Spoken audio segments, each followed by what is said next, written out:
dan juga ada di luar waktu itu.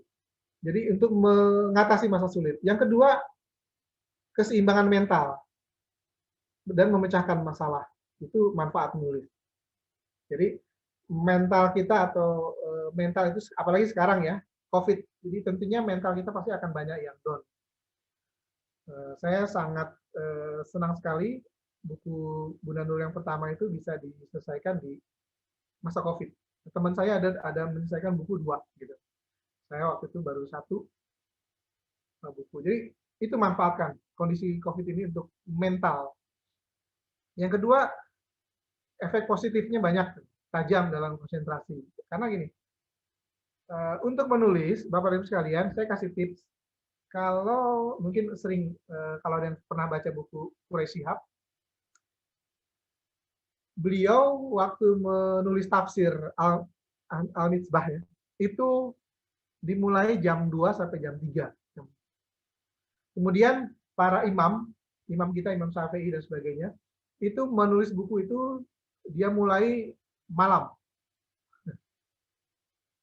B.J. Habibie menulis atau dia memperdalam ilmunya itu malam, 2 sampai jam 4. Saya menulis buku itu, saya selesaikan rata-rata itu mulai subuh sampai jam 5. Saya ya. Ada juga boleh sebelum tidur, 30 menit. Jadi ada 2, bangun pertengah malam nulis, yang kedua sebelum tidur, 30 menit tulis. Jadi ini akan mempertajam konsentrasi. Secara psikologi akan meningkat, sehat. Mungkin dari teman-teman ada yang psikologi, silakan saja. Memperkuat sistem kekebalan tubuh, karena sel limfositnya akan naik. Ketika kita nulis, maka kita akan konsentrasi. Ketika kita konsentrasi, maka sel-sel tubuh kita akan meningkat. Nah ini juga baik ya untuk teman-teman. Jadi tidak hanya tadi bermanfaat untuk orang lain, tapi sebenarnya untuk kita. Korelasi dengan kebahagiaan. Jadi ada jembatan komunikasi. Jadi tadi buku saya yang ketiga, saya ada jembatan komunikasi dengan asesor yang lain karena saya minta tulisannya gitu. Ini jembatan komunikasi. Ada kebahagiaan ketika tulisan kita itu di-share ke orang atau dalam bentuk buku dan sebagainya, itu ada kebahagiaan. Nah, tadi ketika kekebalan tubuh meningkat, maka sel darah putih juga meningkat. Nah, ini ketika sel darah putih meningkat, maka akan mengurangi sel-sel kanker. Ya, ini penelitian ya, baru penelitian. Jadi menulis salah satu untuk mencegah penyakit-penyakit degeneratif. Latihan mengungkap rasa syukur. Jadi ketika Bapak dan Ibu sekalian menulis, sebenarnya itu mengungkapkan rasa syukur kita. Jadi kan tidak mungkin mengungkapkan tulisan yang negatif, ya kan? Tapi justru yang bersyukur ya, Tenita. Kira-kira itu.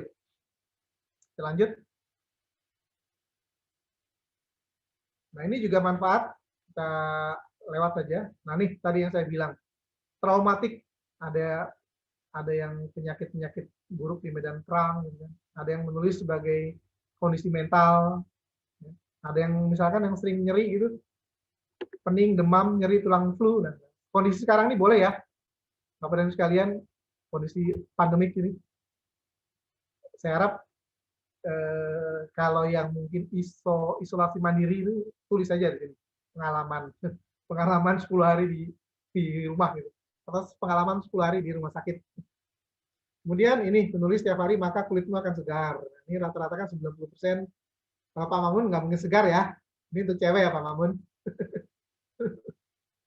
Jadi untuk ibu-ibu silakan sering-sering menulis maka dia akan aktivitas selnya akan bagus. Kan tadi di awal saya singgung sel darah putih bagus meningkat, maka akibatnya ini lancar darahnya, maka kulitnya juga akan bagus. Coba saja setiap hari. Teh Putri teruskan menulisnya supaya tambah putih. Bunda Nurul silakan. Menulis segala kesedihan. Nah, jadi boleh nih. Jadi zaman dulu itu kalau misalkan lagi apa ya, jadi ada yang pernah baca buku tentang Khalil Gibran kan, itu ada tuh tulisan itu. Jadi dia lempar tulisan-tulisan, dia larung ke lautan. Nah itu ada tulisan-tulisan tentang Maiji adalah judulnya atau apa lagi gitu. Khalil Gibran itu boleh itu.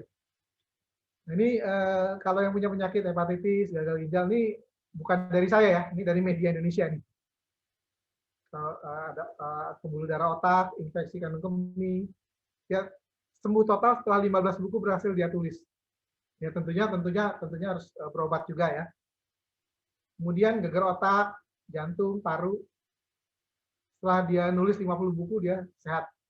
Ya tentunya tetap harus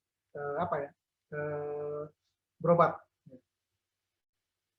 Nah, kemudian menulis meningkat kekebalan tubuh tadi sudah ya. Kemudian apalagi nih, bercerita lewat tulisan menyelesaikan separuh, menulis sebagai kataris. Ya. Saya kira ini nanti bisa di-share, bisa dilihat. Nah, mengapa menulis? Jadi sebelum nanti kita latihan nulis, saya pengen tahu dulu mengapa sih kita nulis. Nah, ini. Jadi Bunda Nurul tadi sudah bilang, menulis mewariskan. Wah. Di Paul Talk mewariskan apa? Tulisan adalah warisan berharga bagi orang lain atau warisan abadi. Jadi Paul Talk memberikan warisan abadi kepada TK atau PAUD seluruh Indonesia. Saya kira itu tujuan yang mulia ya. Menulis membebaskan, jadi ekspresi kita ya tentunya yang positif lah. Menulis menyehatkan, mampu meningkatkan antibodi, tadi sudah saya jelaskan. Menulis adalah kesenangan, jadi 4E, enjoy, easy, excellent, dan earn. Menulis adalah berbicara. Jadi kalau teman-teman kayak saya jarang ngobrol gitu kan, atau yang pendiam, nulis aja lah, spontan, lugas, lancar itu gampang. Menulis juga bisa dalam bentuk berbagi. Tulisan kita bermanfaat untuk orang lain. Ini sesuai dengan visi misi Paul Talk. Oke, kita lanjut. Mengapa kita perlu menulis? Yang pertama, mengerjakan sesuatu apa mengucapkan. Jadi kalau kita tidak bisa ngomong, ngobrol, ucapkanlah dengan tulisan. Kalau saya gini, saya selalu mengeksternalisasikan apa yang di internal. Jadi contohnya gini, saya mungkin kalau baca WA saya, status saya itu, insya Allah Q1 atau Q2 2021, tema judul ini akan launching. Padahal saya belum ngapa-ngapain, ataupun sudah gitu. Nah, itu eksternalisasikan dalam bentuk itu. Gitu. Kalau saya selalu gitu. Buku saya yang pertama, kedua gitu, saya selalu eksternalisasikan yang telah diinternalisasikan. Jadi saya mau bikin buku, Bunda Nurul misalkan Paul Talk mau bikin buku gitu kan, untuk seluruh Indonesia, eksternalisasikan yang telah diinternalisasikan. Artinya apa? Internalisasinya kan buku ya, Paul Talk gitu kan. Terus eksternalisasikannya mau di-share ke depan, ke sekolah-sekolah. Ini terus. Jadi tidak hanya Bunda Nurul, tapi semua PAUD harus punya ini. Sehingga frekuensinya sama antara Bunda Nurul sebagai CEO Paul Talk dengan anggota. Jadi samakan frekuensi teman-teman, karena saya belajar tentang energi ya. Samakan frekuensi teman-teman dengan sesama. Merasa berkurang, merasa bahagia atau berkurang negatif. Cara menulis mudah. Ya. Kita ini masuk ke inti. Teknik teman-teman suka ini nggak dengar lagi? Ada yang pernah ke pinggir pantai belum? Sering. Ya. Kedengeran suaranya? Nah, ini adalah salah satu cara teman-teman bisa nulis di pinggir sungai atau di gunung, boleh. Dengerin suara gemericik atau apa. Ini untuk memudahkan menulis. Karena saya sebenarnya, tadi saya bilang, saya kan tidak hanya belajar tentang nulis, tapi belajar tentang energi gitu, dan sebagainya. Gitu. Jadi, enak nggak didengar suara ini? Nah, ini jam 2, jam 3, jam 4, denger ini, ngantuk. Ya, nggak bisa untuk menulis. Ya. Sambil dengar kayak gini. Kemudian, lihat pemandangan, sambil dengar lagu juga boleh ya. Saya selalu membawa catatan-catatan kecil tentang kemanapun saya pergi. Maka buku saya yang kedua itu adalah catatan kecil saya. Gitu. Catatan, jadi poin-poinnya saja. Nanti saya akan jelaskan, saya sharekan salah satu kendala, ketakutan, dan hambatan teman-teman yang mengisi kuesioner itu sekitar 50%, 20%, dan 23% itu adalah kurang ide. 23 kurang ide. Nanti saya share. Ada tipsnya. Nah, ini saya bilang, jika Anda merasa nyaman, silakan share ke rekan Anda untuk 3-4 menit. Jadi contohnya gini, saya buat di Blogger, di website, kemudian dimanapun, share lah kepada teman-teman. Apa yang kalian inginkan. Belajar nge-share. Itu belajar mulai menulis pede. Karena 60% teman-teman tidak pede. Nggak pede menulis awal. Cara pedenya adalah ini, tulis saja dimanapun juga. Oke, kemudian kita lanjut. Nah, writer's block atau cara mengatasi hambatan nulis. Apa sih caranya? Oke, kita lihat. Bunda Nurul, ini yang kemarin saya minta tolong ke Bunda Nurul untuk di-share ya. 2 pertanyaan sebenarnya. Apa yang menjadi ketakutan dan apa yang menjadi hambatan? Gitu. Jadi ada yang nulis takut salah nulis, takut salah ejaan, takut salah tanda baca, takut struktur tulis kalimat, takut salah menerangkan kata-kata. Jadi kemudian yang menjadi hambatan apa? Idenya itu loh. Miskin banget, gue nggak punya ide nih, buntu gitu. Terus tipsnya apa gitu lah. Ya, tipsnya apa sih gitu. Kemudian terlalu banyak ide. Juga sama males nyatet gitu kan. Tidak yakin, nah ini yang tadi saya bilang Bunda Nurul. Tidak yakin dengan potensi diri. Kita lihat hasilnya. Nah ini. Yang takut salah merangkai kata-kata itu 60%. Wow, gede ya. Takut ya. Nah, nanti saya kasih tips. Yang takut salah nulis, yang hijau ya, itu 23%. Ini dari sekitar 100 peserta lebih ya, 190 yang terakhir datanya ini. Jadi 60% dari 190 peserta Paul Talk hari ini adalah takut salah merangkai kata-kata. Benar dulu.